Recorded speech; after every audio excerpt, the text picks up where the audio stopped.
women will never be free to do and be the person that they were created to be. I know for a fact that I cannot sit in one place from 9 to 5. I like challenges. I like to wake up at 3 in the morning trying to figure things out. I get bored easily. So I said to myself, with all the degrees that I have, why can't I be the one that creates or teach other people how they can rub 2 cents together and turn it into 3 other cents? So with for Center for Creative Thinking and Leadership Development is for women of all generations. So what we do practically is help women, especially the next generation, teach them how they can become entrepreneurs, teach them how they can think about the next term paper that they were given can become the very next thing in the marketplace. Before we knew it, through one of our conferences, University of Maryland was the first to come and bring the students. Their life changed because we bring women who have done it before, women who can show you how you can do it. But I know that after I take care of my family, there's something more in me that I know I can use to contribute to the society and to be able to have the young and upcoming ones to feel like they too can be somebody and contribute. So how do you make a business more attractive to women? How do you do that? One, you start very early on in life to teach them. All my kids are in business, because you can't tell people to do something if you haven't tried it yourself. You start very early on to explain to women that they have all that they need within them, because you are the asset and not the money.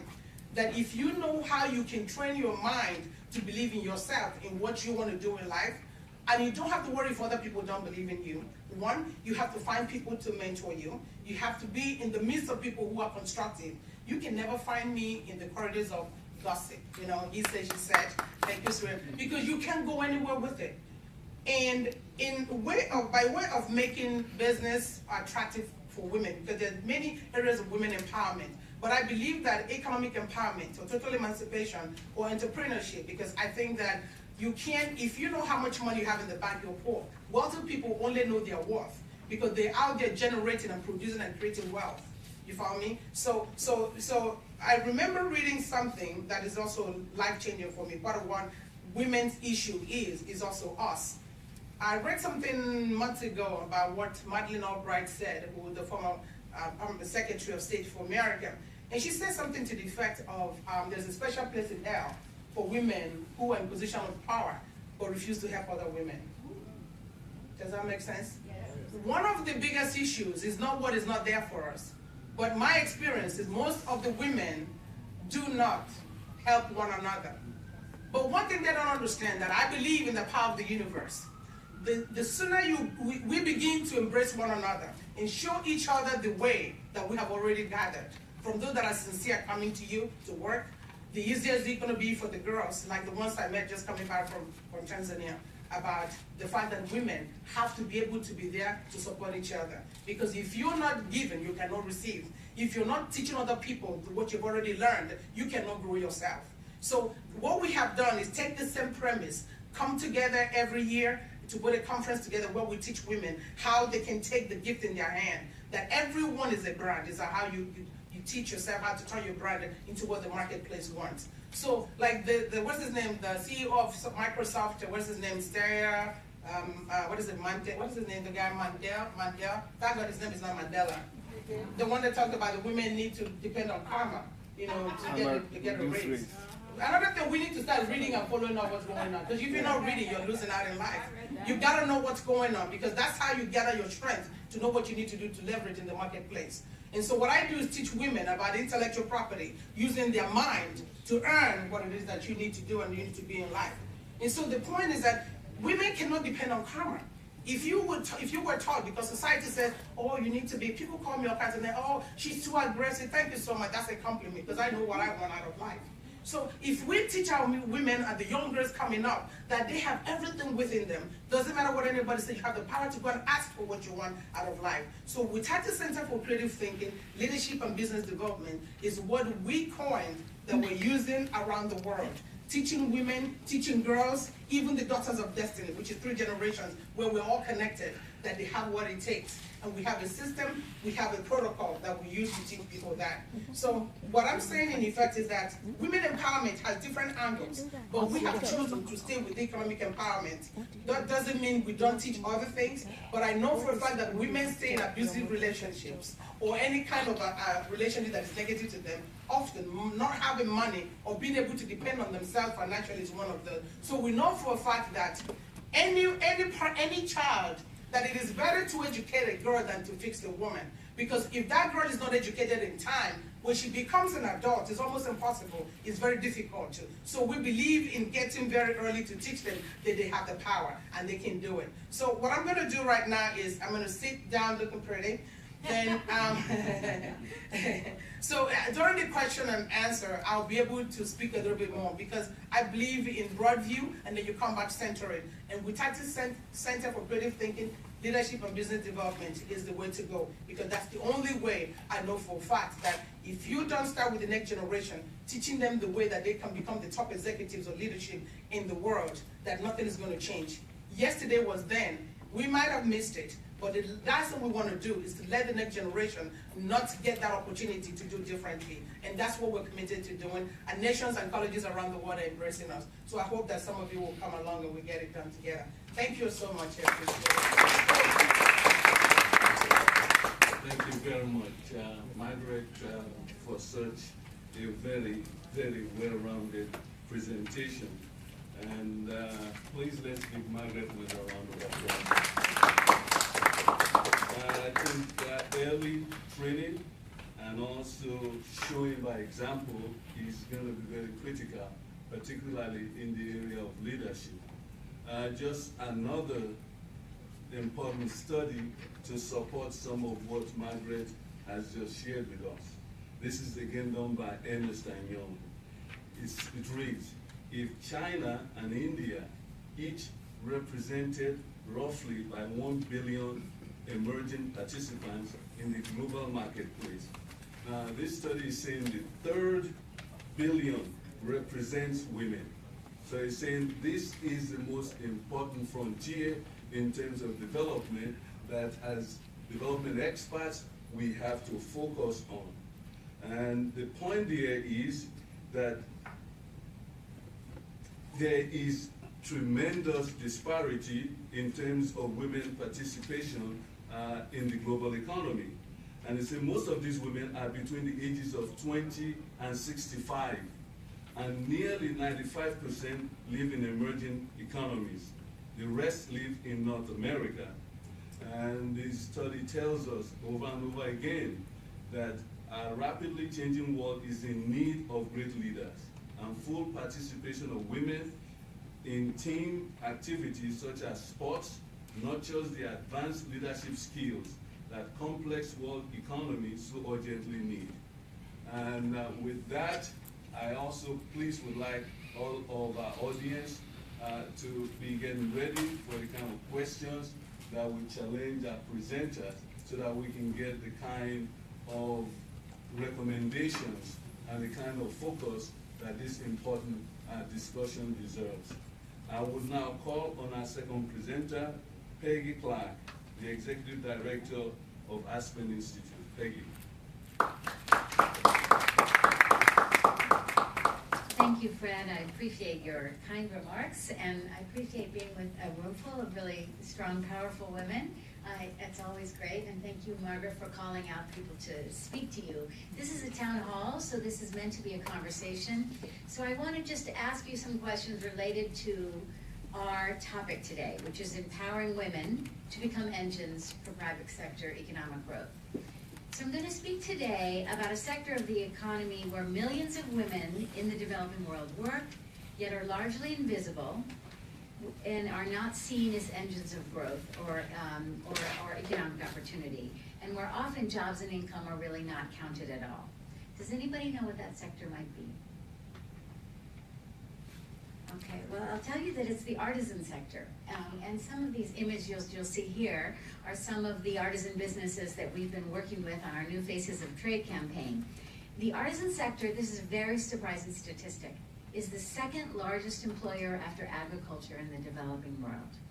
and 70% of the people working in the artisan sector are women. The sector globally is worth $37 billion. It's bigger than McDonald's, actually, globally. I know what you're thinking. You're thinking those products are not very good, the jobs are not really reliable, there's not real income there, it's not a part of the real economy. Sometimes the products are shabby, and the income from those businesses is unreliable. Yet, consider this. One of the businesses that's profiled here, actually that one right there, was named the #1 small business in Rwanda. It's a small business called Gahaya Links. It employs 800 women, and it was started by two sisters, Janet and Joy, in Rwanda, who grew up in a refugee camp in Uganda and went back to Rwanda after the war, and really felt compelled to try to help the women after what they had been through in terms of the massive rapes and massive genocides.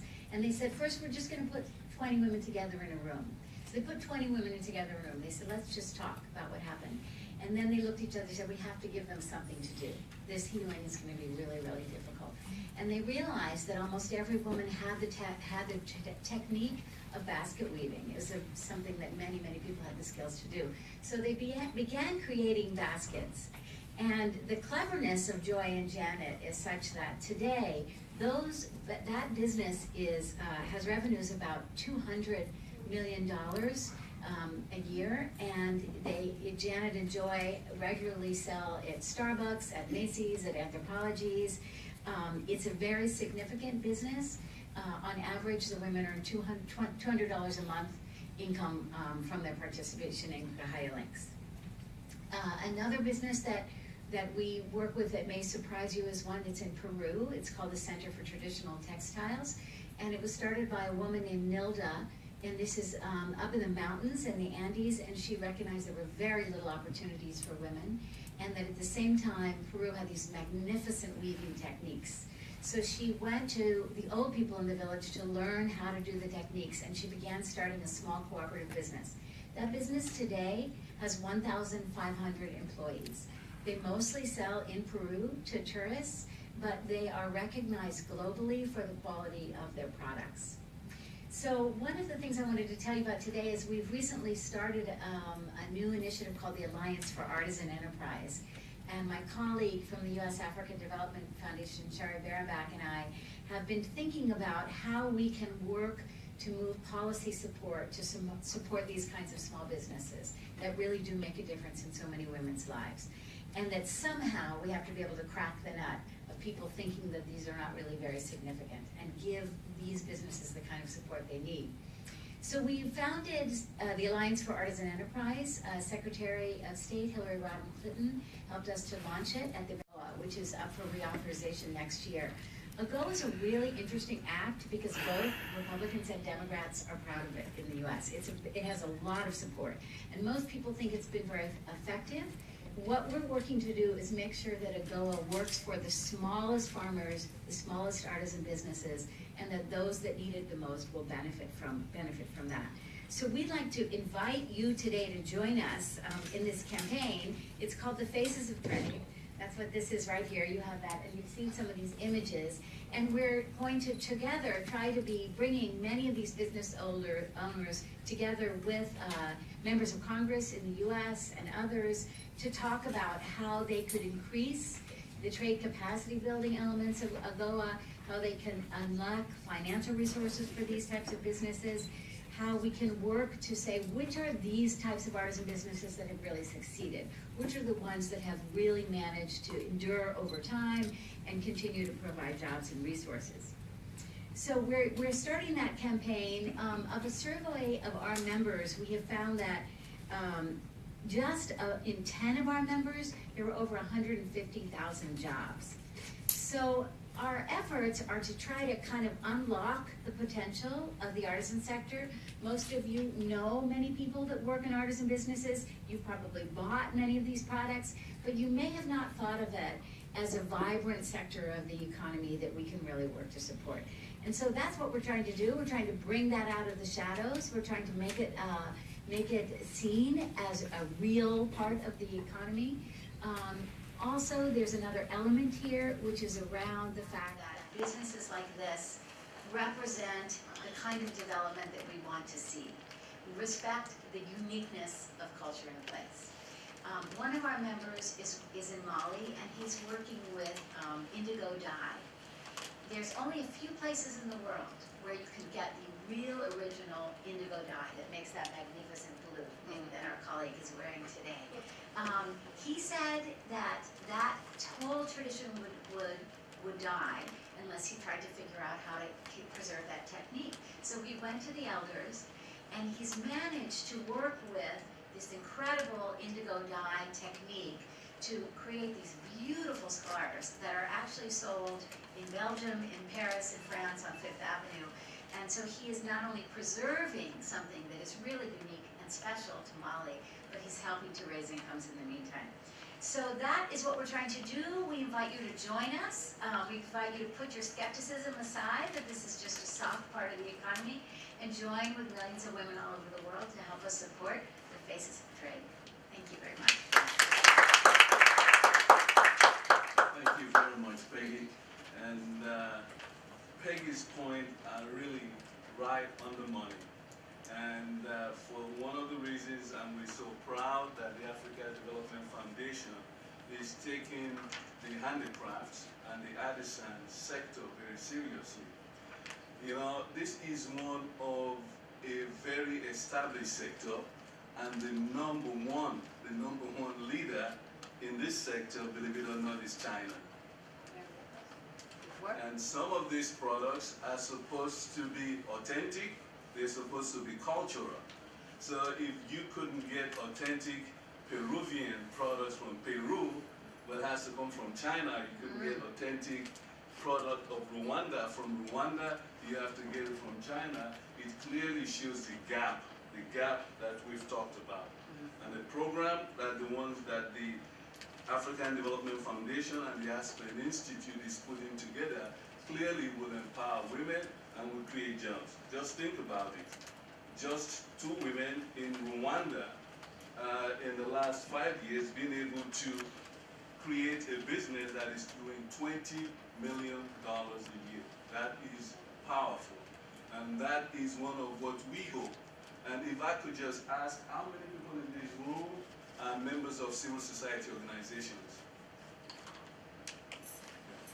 And so I think the challenge here is to us who are social entrepreneurs, who really wants to be engaged in development, to see how we can partner with IFC, see how we can partner with Aspen, see how we can partner with the Africa Development Foundation to be able to take these best practices back to where we come from and be able to use it as tools to empower women in our community. Now, the issue of empowerment, and I'm glad that in one of the examples that Peggy shared with us, is in Peru, is not just an African issue. In fact, if we take a look at the study by Ernst & Young, it clearly shows that even here in the United States, we still have some of those disparities.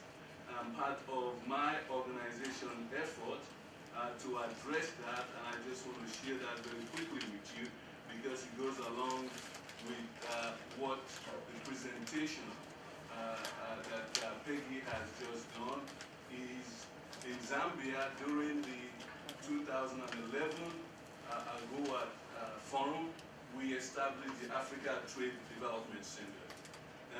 And this is a center dedicated just to micro, small, medium enterprise, the kind of enterprises that she's talked about, and to work with them to be able to create a value chain and a supply chain here in the Americas so that they will be more competitive, more effective, and most of our clients here are women. These are women entrepreneurs that are doing beads. These are women entrepreneurs that are doing body lotion and products like that. So we do have solutions in place and we have challenges. And I hope we'll be able to get from our discussion later on what those challenges are as we're looking for permanent solution. Now, before I bring to the podium our next presenter, I would like, he is not only a social entrepreneur, but she is also someone that works in the political area. And I would like to read her bio just so we can understand the kind of work she has done and how this will impact women across Africa, women across the world, and particularly women in Nigeria. Chief Amina Temitope Labinjo Ajayi, she's also known as Mama Diaspora. She's a distinguished delegate to Nigeria at the 2014 National Conference in Abuja. She represented the National Council for Women's Society. She is the chairman, CEO of NCF Investment Limited, Nigerian American Agricultural Program, NAAEP Limited. She's ambassador of goodwill for Arkansas and Maryland State in the United States. She received the President Award and pin from the former President of the United States, George Bush. She is the Honorable Chair of the Global Connection for Women Foundation, and she is a Nigerian success story in agriculture. This was given by the Corporate Council on Africa.